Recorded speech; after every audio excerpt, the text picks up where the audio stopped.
चलिए आशा करते हैं कि पहला क्लास आप लोग को अच्छा लगा होगा। उसी क्लास का दूसरा सेकंड क्लास यहाँ पे लिख भी दिए कि सेकंड क्लास रूट वर्ड का ही है, उसमें आपको चलिए स्वागत करते हैं। इस अच्छा लगेगा वीडियो तो इस चैनल को सब्सक्राइब कीजिएगा, जिससे क्या होगा कि आपका वीडियो नहीं रुकेगा, मेरा भी हौसला बढ़ेगा कि मतलब वीडियो आगे भी आपको रूट वर्ड का क्लास देते रहें। अब यहाँ से क्या होता है कि आपको बताए थे स्टार्टिंग में ही रूट वर्ड में लिखे हुए थे, आप जो कॉपी में अगर नोट किए होंगे तो बहुत ही अच्छी बात है। उसमें लिखे थे कि एंथ्रोपमिस होता है मानव। यहाँ पे क्या था, एंथ्रोपोलॉजी। आप लोग को बोले भी थे कि घर से उसको बनाने का कोशिश कीजिएगा, एंथ्रोपोलॉजी।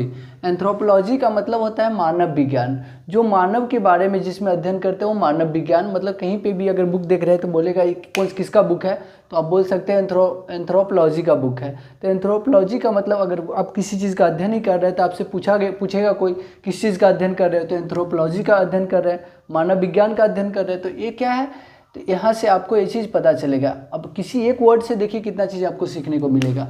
आपको स्टार्टिंग में बताए थे आईसी और एएल रहेगा, दोनों वर्ड में से कोई भी वर्ड रहेगा तो ये दोनों वर्ड साइनो होता है। साइनो का मतलब होता है जल को ही नीर बोलते हैं, सूर्य को ही दिवाकर बोलते हैं। तो उसी प्रकार इंग्लिश में भी साइनो का आईसी रहे और एएल रहे किसी भी वर्ड के लास्ट में तो वो साइनो कहलाता है। तो ये आपको कैसे काम आएगा, तो ये आपका 12th को जो एग्ज़ाम देने जाइएगा, 12th बिहार बोर्ड का एग्ज़ाम जब दीजिएगा इंग्लिश का, तो उसमें आपको 2 से 3 ऐसा क्वेश्चन रहेगा ऑब्जेक्टिव में जो साइनो आपसे पूछेगा। 3 तो रहता ही है, तो ये साइनो आपको यहाँ से भी कंप्लीट होते चलेगा।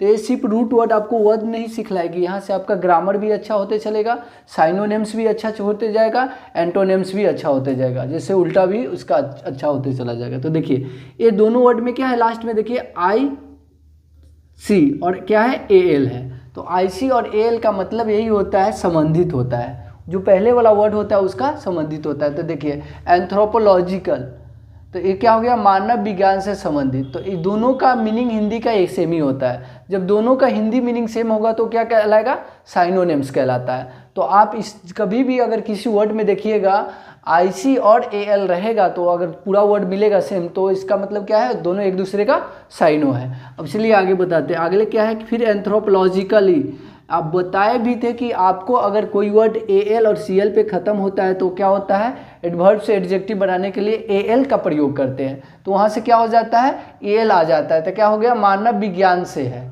बोलेगा आप कहाँ से है, तो आप बोल सकते हैं क्या, एंथ्रोपोलॉजिकली, मतलब ये मानव विज्ञान से है। इस किसी को भी इंडिकेट करके आप बता सकते हैं कि मानव विज्ञान से है, भौतिक विज्ञान से है, जो भी जो क्षेत्र से रहता है उसको आप वहाँ पे बता सकते हैं। अब आता है क्या कि एंथ्रोपोलॉजिकली लो एंथ्रोपोलॉजिस्ट। तो एंथ्रोपोलॉजिस्ट का मतलब होता है, आपको बताए थे कि आईएसटी अगर किसी भी वर्ड के लास्ट में लगता है तो पहले वो आईएसटी वाला नाउन हो जाता है।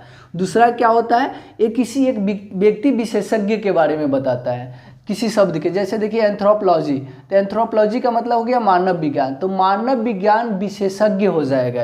ये क्या हो गया, मानव विज्ञान विशेषज्ञ। इसका मतलब ये हो गया कि ये मानव विज्ञान के बारे में बहुत ज़्यादा अध्ययन करके रख चुका है। तो आईएसटी किसी चीज़ के अध्ययन के बारे में बहुत सारा जानकारी इकट्ठा करके रखता है तो आईएसटी उसमें लग जाता है। तो किसी भी वर्ड में आईएसटी लग रहा है तो उसका मतलब ये समझिएगा कि वो विशेषज्ञ है, वो उसका जानकार है, इसके बारे में बताएगा। आगे चलते हैं तो फिर क्या हो जाएगा, IAN रहेगा लिखा हुआ है, जैसे IST उसमें भी रूट वर्ड में डाले हुए थे, IAN रहेगा, IAN लिखा रहेगा। तो IAN लिखा रहेगा तो इसका मतलब ही क्या है, IST वाला ही, ये भी विशेषज्ञ के बारे में ही बताएगा। तो ये एक दूसरे का साइनो हो गया, तो यहाँ पे भी हम साइनो इंडिकेट कर दिए, तो आपको साइनोनिम्स भी यहाँ से पता चलते चलेगा। अब उसके बाद कल भी बताए थे कि मिस का मतलब होता है छूट जाना या चूक जाना। मिस का मतलब यही होता है, मिस हो गया। हम लोग कितना बार बोल देते हैं, हम बोलचाल की भाषा में ऐसे बोलते रहते हैं कि मिस हो गया, मिस हो गया। तो ये हिंदी पूछेगा कि मिस का क्या है तो कोई बता ही नहीं पाता है। तो मिस का मतलब क्या होता है, छूट जाना और चूक जाना। अब वही एक एस को हटा दीजिएगा तो यहाँ पे क्या हो जा रहा है, घृणा हो जा रहा है। तो देखिए किसी भी वर्ड के स्टार्टिंग में अगर मिस लगेगा, MIS लग जाए तो उसका मतलब क्या है, अगर MIS देखिए यहाँ पे डबल एस है तो ये छूटा हुआ हो गया, अगर एक एस रहता है तो क्या हो जाता है, घृणा वाला चीज़ आ जाता है। तो मिस्ड कॉल, मिस्ड मतलब ईडी लग गया तो इसी से पता चल रहा है कि ये पास्ट में चला गया है। अब मिस्ड कॉल का मतलब हो गया छूटा हुआ पुकार। जो पुकार आपको कोई कॉल करता है तो उस पर लिख देता है मिस्ड कॉल, अगर उसको हिंदी में सेव कीजिएगा तो इसी प्रकार का कुछ नाम आएगा आपको मोबाइल पे। तो अब आता है मिसएंथ्रोपी। अब देखिए यहाँ पे डबल एस था, यहाँ पे एक एस है, तो क्या हो गया, मिस यहाँ पे बताया है, मिस होता है घृणा। घृणा किसी से भी किसी को हो सकता है। तो मिसएंथ्रोपी मतलब जो मानव से घृणा करे, मानव से घृणा को हम लोग क्या कहते हैं, मिसएंथ्रोपी। अब मानव घृणा से संबंधित, अब बोलेगा किसी को रोग हो गया कोई चीज़, तो आप बोलिएगा कौन सा रोग है, तो मिसएंथ्रोपिक्स है। तो क्या है, मानव घृणा से संबंधित है वो व्यक्ति। अब इसमें आ जाइए मिसएंथ्रोपिस्ट। मिसएंथ्रोपिस्ट देखिए यहाँ पे अभी ICL है, IC, और अगर यहाँ पे एक वर्ड ए वाला जो लगाते हैं AL लगा देते हैं तो क्या हो जाता है, साइनो हो जाता है। तो इसको हम छोड़ दिए हैं, आप लोग लिख भी सकते हैं कॉपी में। आप देखिए मिसएंथ्रोपिस्ट मिस क्या हो जा रहा है, मानव घृणा के व्यक्ति। तो किसी व्यक्ति को आप देख रहे हैं जो मानव को देख के दूर भागता है, कितने को पशु से ही लगाव रहता है, मानव को देख के मतलब मानव को देखना ही पसंद नहीं करता है। जैसे आतंकवादी को देखिएगा, एक दूसरे को मारना पसंद करता है, तो क्या है, मिसएंथ्रोपिस्ट हो जाएगा। क्या है, मानव घृणा से संबंधित है वो व्यक्ति। अब देखिए सोशल मिस क्या होता है, सोशल मिस होता है ए लग गया तो संबंधित हो गया, और सोशल मिस आपको बताए थे समाज से, तो समाज से संबंधित को हम लोग क्या कहते हैं, सामाजिक। तो सोशल का हिंदी क्या हो जाएगा, सामाजिक। जैसे शरीर से अगर कोई भी चीज़ संबंधित है तो क्या हो जाएगा, शारीरिक हो जाएगा। मन से अगर कोई चीज़ संबंधित है तो क्या हो जाएगा, मानसिक हो जाएगा। इसी प्रकार समाज से अगर कोई चीज़ संबंधित है तो क्या हो जाएगा, सामाजिक हो जाएगा। और सोशियोलिस्ट का मतलब हो जाता है सामाजिक व्यक्ति। तो ऐसे व्यक्ति हमारे गांव में भी रहते हैं जो सामाजिक, बहुत ज़्यादा सामाजिक रहते हैं। देखिए किसी का भी कुछ होता है तो आगे चल के उसका पुरावा करते हैं, मतलब पूरा करने का कोशिश करते हैं। गरीब लोग का मदद करना, यही सोशलिस्ट का पहचान होता है। जाके कहीं पे आप दानी कर रहे हैं, कहीं किसी समाज में गिरे हुए पिछड़ेपन जो जाति होती है, चाहे जो भी चीज़ रहते हैं जो हमारे समाज में पिछड़े हुए वर्ग है, उसको अगर कोई उठा रहा है तो क्या कहलाएगा, सामाजिक व्यक्ति कहलाएगा। आप हम कोई भी सामाजिक व्यक्ति बन सकते हैं। तो आप किसी को लहजे बोल चाल के लहजे में भी बोल सकते हैं कि आप सोशलिस्ट हो, किसी को सोशलिस्ट होता भी है। देखिएगा जीव को भी कोई मारते रहता है तो उसको बचाता है, किसी जीव को खाना दे देता है तो सोशलिस्ट का वर्क होता है। यहाँ पे फिर आते हैं कार्डियो मिस, आप हम लोग जानते थे हृदय, कार्डियोलॉजी मिस होता है हृदय विज्ञान। और वही क्या हो जाएगा, कार्डियोलॉजिकल, मतलब क्लिनिक पे जाइएगा तो वहाँ पे लिखा रहेगा कार्डियोलॉजिस्ट, कार्डियोलॉजिस्ट लिखा रहेगा। तो उसके क्लिनिक पे क्या लिखा रहेगा, कार्डियोलॉजिस्ट, मतलब हृदय रोग विशेषज्ञ लिखा रहेगा। उसके बाद चलेंगे सोशियोलॉजी, सोशियो में होता है सामाजिक, अब विज्ञान हो जाएगा। देखिए वहीं पे देखिए सोशियोलॉजिस्ट, सामाजिक विज्ञान विशेषज्ञ, सामाजिक विज्ञान विशेषज्ञ। अब यहाँ पे देखिए, यहाँ पे सोशलिस्ट था तो सामाजिक व्यक्ति हो गया, सामाजिक व्यक्ति। यहाँ पे सोशियोलॉजिस्ट है, समाज विज्ञान विशेषज्ञ है। तो ये दोनों वर्ड में काफ़ी का अंतर है। तो ये दोनों वर्ड आप अंतर समझ के रखिएगा। ये विज्ञान को रिलेट कर रहा है, हमारे समाज को इंडिकेट कर रहा है। इसी प्रकार से आपको फिलोसफी का भी बताया था। तो बच्चा सब तो फिलोसफी लेता है लेकिन उसका वर्ड मीनिंग भी, वर्ड भी याद नहीं रहता है। तो ये वर्ड भी याद रखिएगा, बहुत जगह पे आपसे पूछ भी देता है कि फिलोसफी का क्या वर्ड होता है। तो ये फिलोसफी मिस होता है, फिलोप्स मिस का मनोविज्ञान।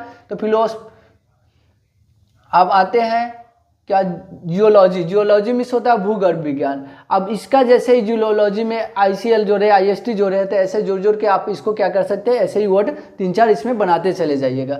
उसके बाद फिर आइएगा बायो मिस, जीव होता है, लॉजी मिस क्या होता है, विज्ञान होता है, तो जीव विज्ञान हो जाएगा। बायोलॉजिस्ट किसको कहेंगे, जो बायो के जीव के विज्ञान का जो अध्ययन करता है, विशेषज्ञ, उसको हम लोग बायोलॉजिस्ट कह सकते हैं। और क्या है, डेंट मिस होता है दंत, डेंटिस्ट मिस होता है दंत विशेषज्ञ, मतलब दांत के डॉक्टर को भी हम लोग दांत के क्लिनिक पे ही जाइएगा तो वहाँ पे लिखा रहेगा डेंटिस्ट। और डेंटोलॉजी अगर लिखा रहता है तो दांत विज्ञान हो जाता, दांत विज्ञान के बारे में जो होता है दंत विज्ञान, वो डेंटोलॉजी हो जाता है। लेकिन यहाँ पे क्या है, डेंटिस्ट मतलब दंत विशेषज्ञ, और दंत विशेषज्ञ को ही हम दांत का डॉक्टर भी कहते हैं। फिल मिस होता है प्रेम, और फिलोलॉजी मिस रहता तो प्रेम विज्ञान हो जाता, मिसोफिलोलॉजी हो जाता, तो प्रेम विज्ञान से घृणा करने वाला। तो इस तरह के वर्ड आपको आगे क्लास में भी मिलेगा। और आशा करते हैं कि ये क्लास आपको अच्छा लगा होगा। इस पर और भी वीडियो बनाइएगा, और इसका थर्ड जो क्लास आएगा उस क्लास में और भी आपको बहुत सारा ऐसे वर्ड सिखलाएंगे जो आपके सामाजिक मतलब जीवन में बहुत सारा काम आएगा। और देखिएगा ये वर्ड आप प्रैक्टिस करते रहिएगा, ये वर्ड आपको काफ़ी 12th के एग्ज़ाम के समय में भी काम आएगा। और आगे चल के आप चाहिएगा कि बैंकिंग सेक्टर का भी तैयारी करें तो बैंकिंग सेक्टर में भी ये काम आएगा। जो एसएससी सीजीएल का भी तैयारी करेगा, MTS का तैयारी करेगा, MTS मल्टीटास्किंग स्टाफ होता है, LDC होता है, लोअर डिवीज़न क्लर्क होता है, ये सब चीज़ का CGL CHSL ये सब का तैयारी कीजिएगा। तो ये सब वर्ड आपको काफ़ी ज़्यादा फॉर्म में ला कर दे देगा। यहाँ पे बिहार का बच्चा यहीं से मार खाना शुरू कर देता है कि इंग्लिश अच्छा नहीं हो पाता है। हम आपका इंग्लिश अच्छा करेंगे, आप मेरा सपोर्ट कीजिए, यहाँ से चैनल को सब्सक्राइब कीजिएगा। जय हिंद, जय भारत।